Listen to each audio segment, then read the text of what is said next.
Alors que l'ensemble de l'univers se remet à peine des récents événements liés à l'apparition du Gant de l'Infini, voici que le sombre Thanos, dans son exil, reçoit d'inquiétants relevés d'énergie cosmique. Éternité, l'entité représentant la réalité elle-même, est semble-t-il figée dans un état catatonique que rien ne peut briser. Sur Terre, les plus grands héros sont convoqués par Reed Richards après une série d'attaques de doubles maléfiques, car le meneur des Quatre Fantastiques semble en savoir un peu plus long sur cette affaire et désire communiquer ces informations à tous afin de lancer une grande contre-offensive. Mais tandis que le monde répond à l'appel d'une façon ou d'une autre, il s'avère soudain que le Reed Richards qui se tient devant eux est lui-même un double maléfique du véritable Reed et qu'il s'apprête à tous les faire exploser en même temps que la ville. Un premier coup d'un ennemi autrement plus redoutable et intime, même pour Adam Warlock en personne qui a maintenant renoncé au pouvoir divin et a réparti les joyaux de l'infini entre des personnes de confiance, appelées les gardiens de l'infini qui sont à ses côtés. Thanos, Galactus, Reed Richards et même le Docteur Fatalis sont arrivés à la même conclusion. Quelqu'un dans le vaste univers multidimensionnel tente à nouveau de rassembler les joyaux et le gant de l'infini, malgré le jugement céleste d'éternité et du tribunal vivant. Un plan se met alors en place pour mener une contre-attaque rapide et sans filet de sécurité. Ce sera tout ou rien.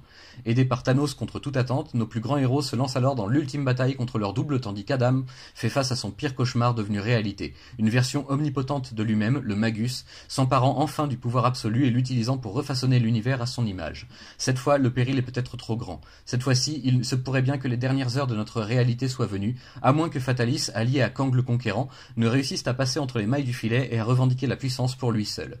Cette perturbation que certains jugeraient minime au vu des forces cosmiques déployées pourrait bien être le seul espoir de toute la réalité pour reprendre le contrôle d'elle-même et vaincre le Magus avant qu'il ne devienne pleinement le nouveau Dieu suprême.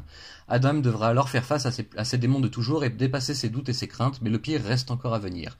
Et le sombre Thanos se prend à nouveau à rêver de pouvoir absolu en compagnie des plus grandes entités de l'univers, tandis qu'il apporte son aide à nos héros et anti-héros favoris pour surmonter cette crise implacable. Qu'adviendra-t-il de notre réalité si le Magus l'emporte, et surtout pourrait-il y avoir encore pire derrière toute cette guerre, la plus grande et terrible d'entre toutes ?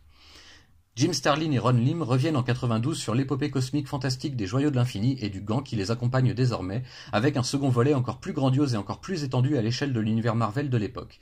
Le dessin est vraiment magnifique, comme pour le premier tome de cette saga de l'Infini, à la fois puissant et poétique, comme tout le récit chargé en émotions et en rebondissements, ainsi qu'en philosophie. Vous le verrez d'ailleurs tout de suite en lisant cet album, la philosophie préoccupe vraiment l'auteur dans cette histoire et sa conception de la mort, du sacrifice et de l'absolu sert de moteur à l'ensemble, accompagné de quelques citations de nos plus grands penseurs. Toujours plus haut, toujours plus loin, telle semble être la devise du duo d'artistes pour les personnages dont ils tiennent la vie entre leurs mains, et il ne fait aucun doute que Thanos est une fois encore la clé de voûte qui permettra à l'ensemble de s'articuler et de surprendre le lecteur autant que l'émerveiller. Pour l'heure, nous ne savons pas encore grand-chose des projets qui se jouent et se discutent autour du prochain film Avengers Infinity War, ayant en réalité adapté les deux récits primaux que sont La quête de Thanos et Infinity Gauntlet. Quid de ce second tome? Réponse d'ici quelques mois dans les premières infos crédibles et officielles tomberont, mais je doute que l'univers cinématographique de Marvel puisse aller aussi loin que ce récit-là. Mais qui sait, peut-être que l'on nous réserve encore de grosses surprises, je l'espère de tout cœur en tout cas, d'autant que le pire est encore à venir.